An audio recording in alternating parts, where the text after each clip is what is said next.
How y'all doing, everybody? This is Kaous Games. Today, what I want to talk about is a game I finished playing, Bound by Flame. Now, I played it through twice already, uh, so I have a pretty good picture of the ins and outs of the game at this point. Also, I hope y'all don't mind, but I think I'm gonna multitask on this one.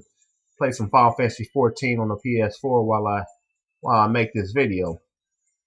Now, what you need to know about Bound by Flame is it is not a AAA title, first off.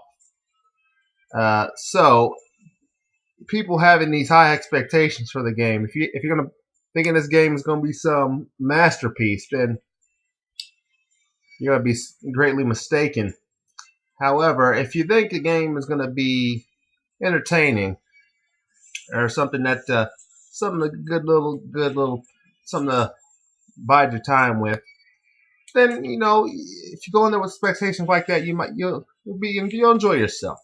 I know I generally don't over represent things that I don't have that haven't been represented well. If they're not advertised much, if there's not much to them, and that they're by small studios, they don't have big expectations of them.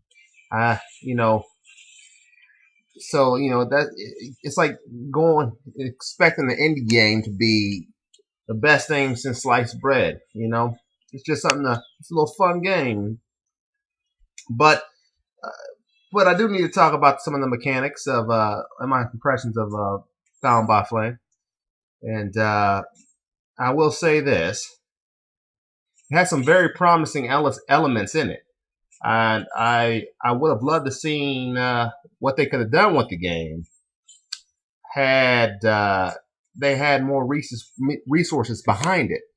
I feel like maybe it could have been a AAA title if they had not if it had a little bit more firepower behind it. Maybe. With that said, I'm going to talk about the game as is. My impression of the game is that so basically, let's talk about gameplay mechanics. The combat system is nice. It's satisfying to me. I like it. There are some rough areas in it, however, that could be ironed out. The most comparable combat system, in my opinion, is it kind of plays like The Witcher 2 a little bit. With that said, even though I love The Witcher 2 as well, The Witcher 2 had flaws, and Bound by Flame has very similar flaws to The Witcher 2. It's an RPG like hack and slash, but yet it doesn't feel fluid all the time. Most of the time, in fact, it feels clunky, which is the same problem that The Witcher 2 ran into a lot. But of course, who cares about that? Witcher 2 the combat system was satisfying enough, and it had a great story to back it up. So The Witcher 2 still, comes out away as a very, very great RPG experience. No one really harps too much on the clunkiness of its overall combat system because, well, one, it was a PC game to begin with, and again by a rather small studio at the time, who were just getting some firepower behind themselves, which they deserve it. CD Projekt Red, they deserve it. But like I said, Bound by Flame runs into a lot of those same problems. It's clunky. What I notice is that they make it in the game. There's two notable styles of melee combat in the game. There's the warrior style where you have the two-handed sword, and your character Vulcan, who's the main character, he or she fights with either a great sword, a great axe, or a great hammer, or a war hammer. So the problem with this style is it's not very suitable to most of the game's boss fights, because it has with this style you have no clear way to dodge. You only can block, and then maybe in place of dodge, run away and try to resettle yourself with no finesse to it. It's unlike The Witcher, which you could dodge it anytime with your sword out. You know, you just dodge, and the dodging, you can dodge any which way, and it made more sense that way. In fact, the only way to dodge is to get into um, the ranger stance, which is pulling out dual daggers, and even then, it's not very well done. It's you press the O button, which I'm playing on PS4, so you press the O button and you create this massive ass invisibility frame, and you just dodge pretty much anything, and you only dodge backwards. Your character jumps back. You can't dodge to the side to dodge things. You know, it's just one place. There's no finesse involved with the dodge. It's just get the heck out the way, one button, dodge, and you're invisibility framing through most things in that game. With that said, the game is not easy either. The game has a very hard, very punishing enemies too. Despite having that very simple dodge mechanic, um, enemies hit like Mack trucks. From the smallest enemies to the more advanced enemies in the game, they hit like Mack trucks.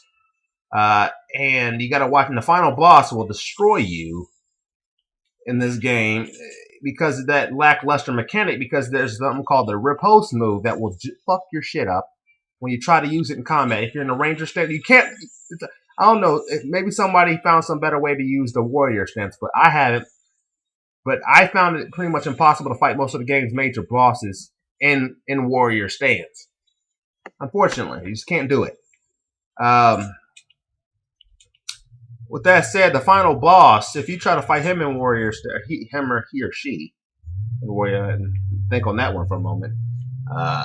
If you try to fight he or she in warrior stance, then you're gonna run some trouble.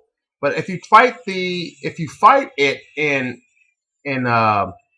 ranger stance though, and you have riposte unlocked, what happens is when you dodge at the right time, which you inevitably will because you have a huge window, it's not really finesse oriented as much as it should be in this case.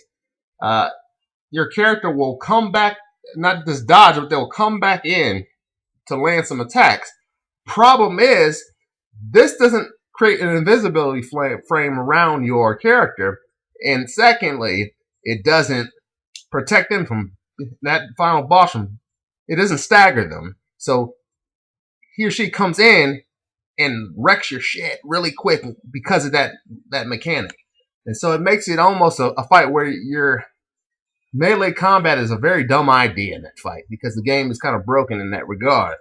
So you got to basically throw fireballs at her, he or she, the whole time, and that's what I did. And hopefully they catch on fire and it does a whole bunch of damage. You know, it's broken, but I you find a way around it, I guess. Still, they could have used some touch-up paint before they released it, though. I'm just saying. I guess that's probably why they did what they did for a reason. Keep in mind, folks, they did, in fact, lower the cost and drop the street date. I think they knew at one point and got to the point where they're like, yeah, this game, we're not going to be shattering any records with this game. Let's just throw it out there and let the chips land where they may. And, you know, with that in mind, with how they treated this game, I will judge it based on that. And based on that, I'm going to look at some of the positive. I focused enough on the negatives. People are saying, oh, this game's a piece of shit. Oh, this game is trash. Oh, this game is this game is that. And I understand where they're coming from. However, I will say there are some positive points to this game. And the fact that the storyline element is sometimes well done. You know, the character's likable. I did find myself catching a laugh. I did find myself in some of the characters and the interaction in the game. It is a good RPG. Has good interactive RPG elements like you would find in some of your better games, like in The Witcher 2, which honestly I feel like Vulcan's probably more charismatic than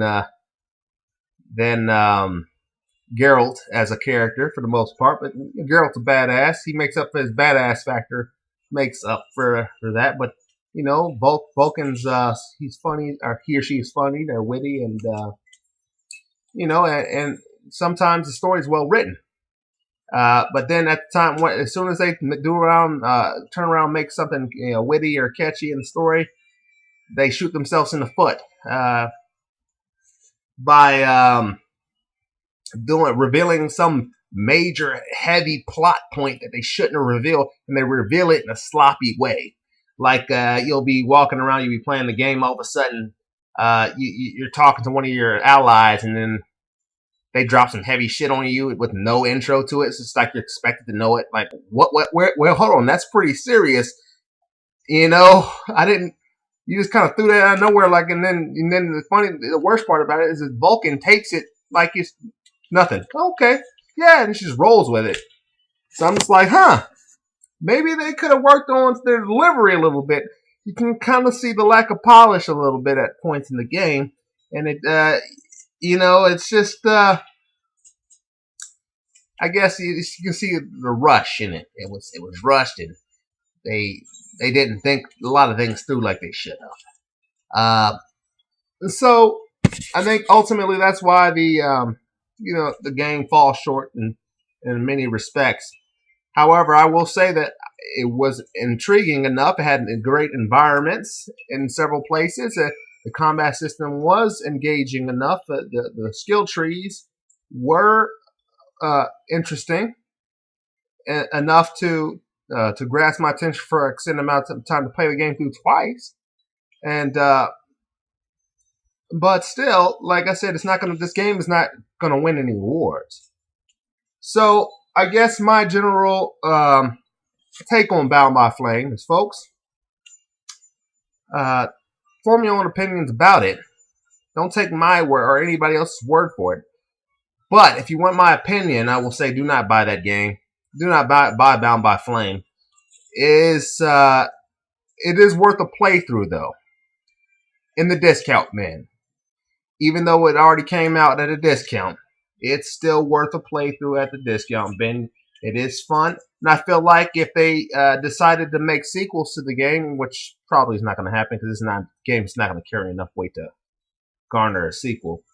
However, if they do, and they have a little bit more firepower behind them, I feel like, with the lore and some of the things that they have set up in this world, where it was intriguing enough for me to want to find out more about it, I would support future installments.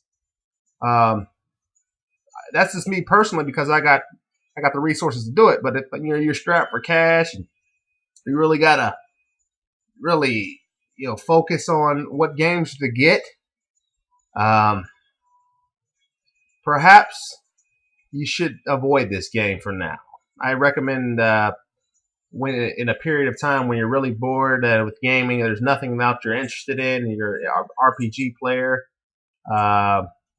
perhaps then take a look at it. But otherwise, I wouldn't buy this game at its current full price, which is what, $10, maybe less than normal full price.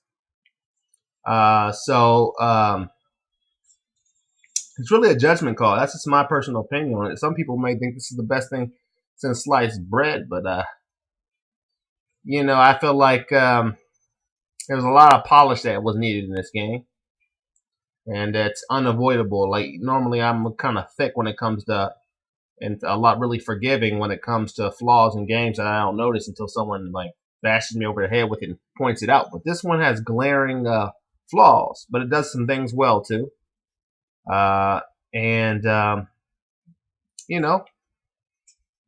It's worth taking a look at least maybe a GameFly rental. Do that. Rent that. Play it through one time. It'll take you only a couple days. Even with all the side quests in the game, it's not that massive of an experience. And like I said, some of the experiences they have in this game, there's not enough awe factors. Like with the lore and the world they set up in this game, it seems like it could have been a lot more epic than it was. It seems like, for a while there, when I first started, I thought it was going to be epic. But as you get towards the end of the game, you realize painfully that they're going to rush through this, and you only are going to experience a small fraction of what the lore in this game's world has to offer, and that's unfortunate. And but what can you do? What can you do? So anyway, that's just my opinion of Bound by Flame. Tell me what you guys think about it if you've had a chance to play it.